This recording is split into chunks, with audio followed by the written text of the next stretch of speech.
समुद्र लंघन की मंत्रणा।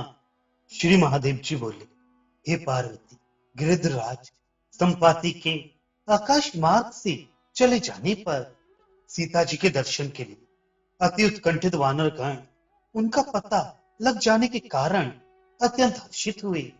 किंतु जब उन्होंने नाकों और भंवर आदि के कारण अति भयंकर उत्ताल तरंगों से उछलते हुए तथा आकाश के समान दुर्लंघ समुद्र की ओर देखा, तो आपस में कहने लगे कि हम इसे किस प्रकार पार कर सकेंगे।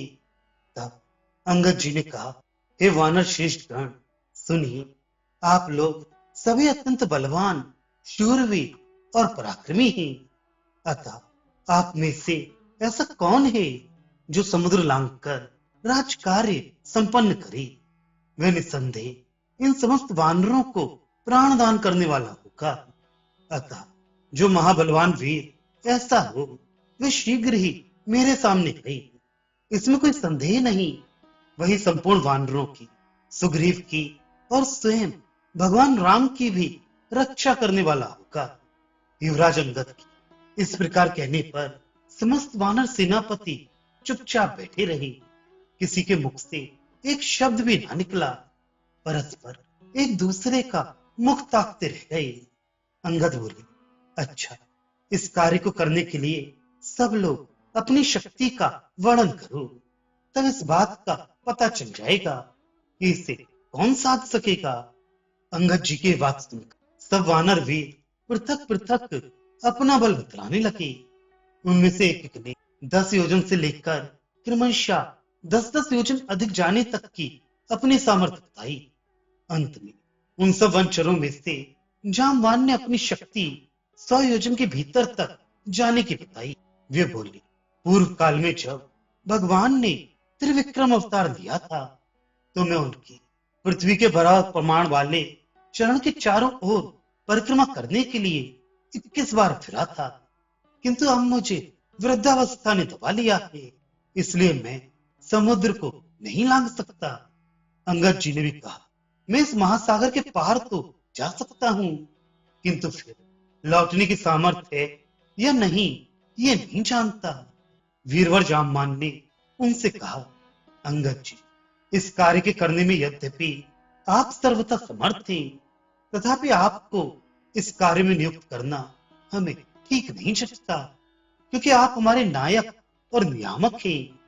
अंगद बोले, यदि ऐसी बात है तो हम सबको प्रायश्चित का संकल्प करके फिर पूर्ववत कुशासनों पर ही पड़े रहना चाहिए, क्योंकि ये काम तो किसी से हुआ नहीं, फिर जीवन भी कैसे रह सकता है। तब वीरवर जामवान ने कहा, बेटा, जिसके हाथ से हमारे कार्य बहुत शीघ्र ही सिद्ध होगा, उस वीर को मैं तुझे दिखलाता हूं। यूं कहकर जामवान ने वहां बैठे हुए हनुमान जी से कहा, हे हनुमान, इस महान कार्य के उपस्थित होने पर आप इस प्रकार अनजान के समान चुपचाप एकांत में क्यों बैठे हैं। हे महावीर, आप साक्षात पवन देव के पुत्र हैं और उन्हीं के समान पराक्रमी हैं। अतः आज अपनी सामर्थ्य दिखलाइए। महात्मा वायु ने राम कार्य के लिए ही आपको उत्पन्न किया है। जिस समय आपका जन्म हुआ था, उसी समय आप सूर्य को उदय हुआ देखकर इस पके फल को लेना चाहिए। इस इच्छा से बाल लीला से ही 500 योजन ऊंचे उछलकर पृथ्वी पर गिरी थी। अतः ऐसा कौन है जो आपके बल का महात्म्य वर्णन कर सके। हे सूर्य, आप खड़े हो जाइए और ये राम कार्य करके हम सबकी रक्षा कीजिए।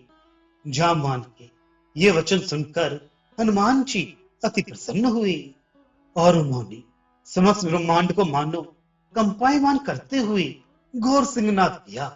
दूसरे त्रिविक्रम भगवान के समान वे पर्वताकार हो गए और कहने लगे, हे वानरों, मैं समुद्र को लांघ कर लंका को भस्म कर डालूंगा और रावण को उसके कुल सहित मारकर श्री जानकी जी को ले आऊंगा। अथवा कहो तो रावण के गले में रस्सी डालकर और लंका को त्रिकूट पर्वत सहित बाएं हाथ पर उठाकर भगवान राम के आगे ले जाकर डाल दूं। यह केवल शुभ लक्षणा जानकी जी को देखकर ही चला आऊं। हनुमान जी के ये वचन सुनकर जामवान ने कहा, हे वीर, तुम्हारा शुभ हो। तुम केवल शुभ लक्षणा जानकी जी को जीती जाती देखकर ही चले आओ। फिर रामचंद्र जी के साथ जाकर अपना पुरुषार्थ दिखलाना। हे भद्र, आकाश मार्ग से जाते हुए तुम्हारा कल्याण हो। राम कार्य के लिए जाते समय वायु तुम्हारा अनुगमन करे।